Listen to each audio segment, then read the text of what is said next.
हाय तो नमस्कार दोस्तों। आपका फौजी बनने का सपना जो है हम कराएंगे उसको पूरा। तो देखते हैं हमारा प्रैक्टिस सेट नंबर 4। आप हमारे प्रैक्टिस सेट को सॉल्व करते रहें। आर्मी, जीडी, अग्निवीर के सारे क्वेश्चन आपको यहीं से मिलेंगे, तो बने रहिए हमारे साथ। चलो स्टार्ट करते हैं।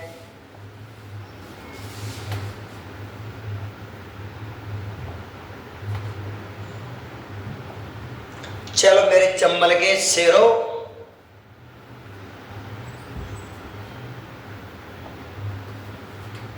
चलो स्टार्ट। फौजी बनना कोई नौकरी नहीं, देश के लिए जीने का जज्बा है दोस्तों, देश के लिए जीने का जज्बा है। चलो देखते हैं, तैयारी करते रहो, सपना जरूर एक दिन पूरा होगा, कोई बड़ी बात नहीं। चलो फर्स्ट क्वेश्चन देखते हैं। पाचन तंत्र के अंदर मानव शरीर में पाचन का अधिकांश भाग किस अंग में पूरा होता है? तो पाचन की शुरुआत दोस्तों हमारे मुख से शुरू हो जाता है। मुख में जब हमारा भोजन जाता है तो दांतों के द्वारा उसको चबाया जाता है। सलाइवरी जो ग्लैंड्स होती हैं, जो लार ग्रंथियां होती हैं, कौन सी ग्रंथियां होती हैं मेरे प्यारे बच्चों? लार ग्रंथियां जो होती हैं, और लार ग्रंथियां क्या करती हैं, उसमें सलाइवा मिलाती हैं, लार मिला देती हैं, और लार उस भोजन को चिकना बना देती है ताकि भोजन आसानी से निगला जा सके। भोजन को आसानी से क्या किया जा सके? निगला जा सके। कोई दिक्कत हुई क्या? चलो तो भोजन को दांतों के द्वारा छोटे छोटे टुकड़ों में चबाया जाता है, और जो लार ग्रंथियां होती हैं भोजन के साथ मिक्स होकर के भोजन की लुगदी बनाती हैं, भोजन को चिकना बनाती हैं, भोजन को स्वादिष्ट बनाती हैं ताकि भोजन मीठा लगे, और फिर भोजन आसानी से अंदर जा सकता है, आमाशय में पहुंचता है। आमाशय में भोजन HCl से, जो आमाशय के अंदर HCl होता है वो क्या काम करता है? भोजन के साथ आए हुए हानिकारक जीवाणुओं को मारता है और भोजन को सड़ने से बचाता है। ठीक है मेरे प्यारे बच्चों। फिर भोजन आगे बढ़ता है, छोटी आंत में जाता है, बड़ी आंत में जाता है। तो सबसे ज्यादा भोजन का पाचन हमारा छोटी आंत में होता है। कहाँ होता है मेरे प्यारे बच्चों? छोटी आंत के अंदर होता है। तो क्या? अच्छा आमाशय लगा दिया है, छोटी आंत में होता है मेरे प्यारे बच्चों। किस में होता है? सॉरी, छोटी आंत में होता है। लगाया, बोल तो मैं छोटी आंत रहा हूं लेकिन आमाशय लगा दिया था। तो कहां पर होता है? छोटी आंत में। आमाशय में भोजन का पाचन नहीं होता। आमाशय में तो क्या है कि भोजन कुछ समय के लिए ठहरता है और जो भोजन के साथ आए हुए हानिकारक जीवाणु होते हैं उनको मार देता है HCl, और भोजन कुछ समय के लिए रुकेगा तो सड़ने से बचाने का काम भी करता है। तो भोजन का अधिकांश पाचन मेरे प्यारे बच्चों कहाँ होता है? छोटी आंत में होता है। Option number B is correct. चलो नेक्स्ट क्वेश्चन देखते हैं। नेक्स्ट क्वेश्चन है मानव शरीर रचना के अंदर कि मानव शरीर में पित्तरस जो होता है, कौन? पित्तरस जो होता है उसका निर्माण किस अंग में होता है? हमारे अंदर एक गाल ब्लाडर होता है जिसको अपने पित्ताशय कहते हैं। तो ध्यान रखना, इसमें बहुत बड़ी गड़बड़ी हो सकती है आपसे कि आप पित्ताशय मन लगा देना। पित्तरस को देख करके पित्ताशय मन लगा देना। ये पित्त की जो थैली होती है इसमें तो क्या होता है, जो पित्ताशय होता है इसमें पित्तरस स्टोर होता है। पित्ताशय बनाने का काम तो कौन करता है? हमारी अग्नाशय ग्रंथि करती। कौन सी ग्रंथि करती है?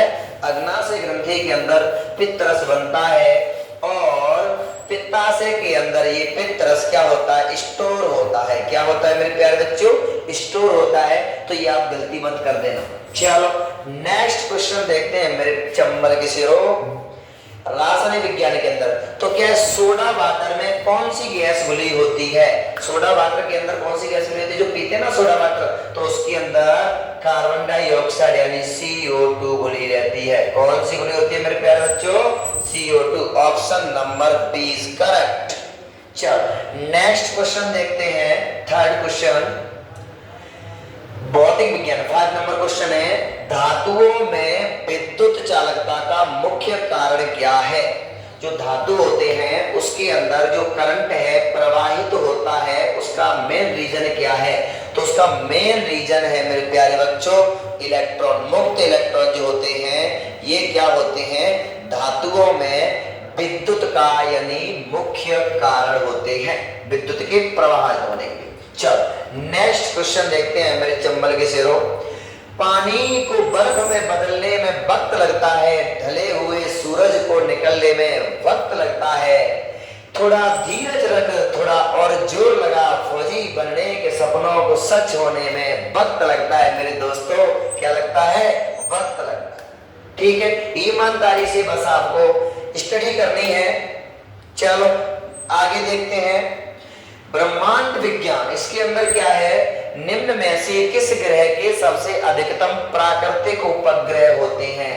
सबसे अधिक जो नेचुरल सैटेलाइट होते हैं वो किसके होते हैं मेरे प्यारे बच्चों? शनि के होते हैं। किसके होते हैं? शनि के होते हैं। चलो नेक्स्ट क्वेश्चन देखते हैं मेरे प्यारे बच्चों। जीव विज्ञान के अंदर बायोलॉजी में देखते हैं, तो इसके अंदर पहला नेक्स्ट क्वेश्चन है कि निम्न में से कौन सा रोग वायरस से होता है? जो डेंगू है मेरे प्यारे बच्चों, डेंगू है ऑप्शन नंबर सी, ये वायरस से होने वाली बीमारी है। डेंगू एक वायरस से होने वाली बीमारी है। चलो नेक्स्ट क्वेश्चन देखते हैं पर्यावरण विज्ञान के अंदर। पौधों द्वारा प्रकाश संश्लेषण के दौरान कौन सी गैस छोड़ी जाती है? जो पौधे हैं क्या है? प्लांट्स होते हैं। किसकी बात करें मेरे प्यारे बच्चों? प्लांट्स की। तो प्लांट्स के अंदर प्रकाश संश्लेषण की क्रिया होती है। कौन सी क्रिया होती है? प्रकाश संश्लेषण की क्रिया होती है। उसमें कौन सी गैस छोड़ी जाती है? हम तुमको पता होगा, हम लोग कौन सी गैस लेते हैं? ऑक्सीजन। पेड़ पौधे कौन सी लेते हैं? CO2। तो पेड़ पौधे कौन सी गैस छोड़ते हैं हमारे लिए? O2 छोड़ते हैं मेरे प्यारे बच्चों, ऑक्सीजन छोड़ते हैं। कौन सी गैस छोड़ते हैं? ऑक्सीजन छोड़ते हैं। चलो नेक्स्ट क्वेश्चन देखते हैं। अच्छा एक बात और मैं यहाँ आपको याद दिलाना चाहता हूँ, पेड़ पौधे श्वसन की क्रिया में कौन सी गैस लेते हैं? क्वेश्चन बहुत गहरा है, थोड़ा सा दिमाग लगाना है। हम लोग श्वसन में ऑक्सीजन लेते हैं, पेड़ पौधे भी श्वसन करते हैं, क्योंकि पेड़ भी सजीव है, पेड़ भी लिविंग थिंग्स है। तो पेड़ भी क्या करते हैं बेटा? श्वसन करते हैं। तो श्वसन की क्रिया के दौरान पेड़ पौधे भी ऑक्सीजन को क्या करते हैं? ग्रहण करते हैं मेरे प्यारे बच्चों। ऑक्सीजन को क्या करते हैं? ग्रहण करते हैं। तो फिर ऐसे बोला जा सकता है कि ऑक्सीजन ग्रहण करते हैं तो फिर कौन सी गैस छोड़ते हैं? श्वसन में तो CO2 छोड़ते हैं, लेकिन प्रकाश संश्लेषण की क्रिया में पेड़ पौधे ऑक्सीजन गैस छोड़ते हैं, ऑक्सीजन गैस छोड़ते हैं। ठीक है, तो ओवरऑल हम रेशियो निकालेंगे तो श्वसन की क्रिया बहुत छोटी होती है, श्वसन की क्रिया बहुत छोटी होती है, लेकिन जो प्रकाश संश्लेषण की क्रिया बहुत बड़ी होती है। तो प्रकाश संश्लेषण की क्रिया के द्वारा ऑक्सीजन वायुमंडल में ज्यादा मात्रा में छोड़ी जाती है। ठीक है, ध्यान रखना, ऑक्सीजन बहुत ज्यादा छोड़ी जाती है। जो ऑक्सीजन छोड़ी जाती है उसी का लगभग 10% भाग ये पौधा श्वसन की क्रिया में यूज कर लेता है। बचा कितना? 90% जो भाग बचा हुआ है वो ऑक्सीजन ये पौधे वायुमंडल में छोड़ देते हैं, जिसका उपयोग हम लोग अपने श्वसन के लिए करते हैं, हम लोग जिंदा रहने के लिए करते हैं मेरे चंबल के शेरों। चलो नेक्स्ट क्वेश्चन देखते हैं। ठीक है, तो इसमें क्या हो गया? पौधों द्वारा प्रकाश संश्लेषण के दौरान कौन सी गैस छोड़ी जाती है? तो कौन सी गैस छोड़ी जाती है मेरे प्यारे बच्चों? Oxygen. Option number B is correct. तभी तो कहते हैं कि पौधों को नहीं काटना चाहिए। हमारा एक जिंदगी को, जो हमारा जीवन है, इन्हीं पर डिपेंड है, ऐसे समझो आप। दोस्तों पेड़ काट दिए गए ना, ऑक्सीजन की कमी हो गई तो सांस लेने के लिए तड़प जाएंगे हम लोग। एक दिन ऐसा आएगा, मुझे लगता है कि हम लोगों को ऑक्सीजन के सिलेंडर लटका के पीछे और कोचिंग पढ़ने जाना होगा, क्योंकि सांस लेने के लिए ऑक्सीजन नहीं मिलेगी।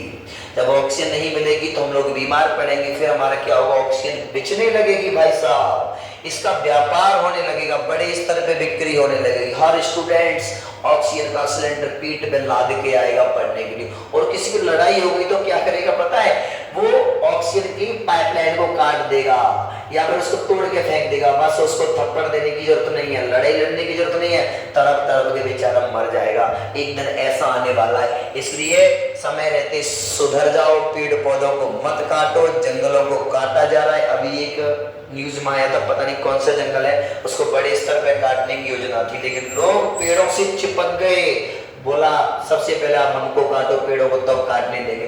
ठीक है दोस्तों, तो इसी तरीके से प्रकृति के प्रेमी बने रहो, पेड़ों को बचा लो, बहुत अच्छा रहेगा तुम्हारे लिए, आने वाली पीढ़ियों के लिए।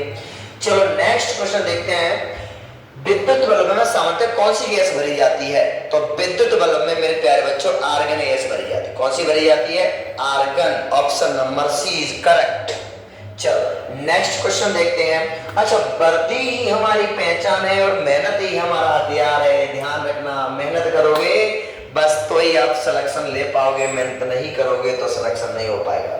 चलो नेक्स्ट क्वेश्चन देखते हैं। पीएच का मान 7 होने पर विलियम कैसा होगा? विलियम कैसा होगा?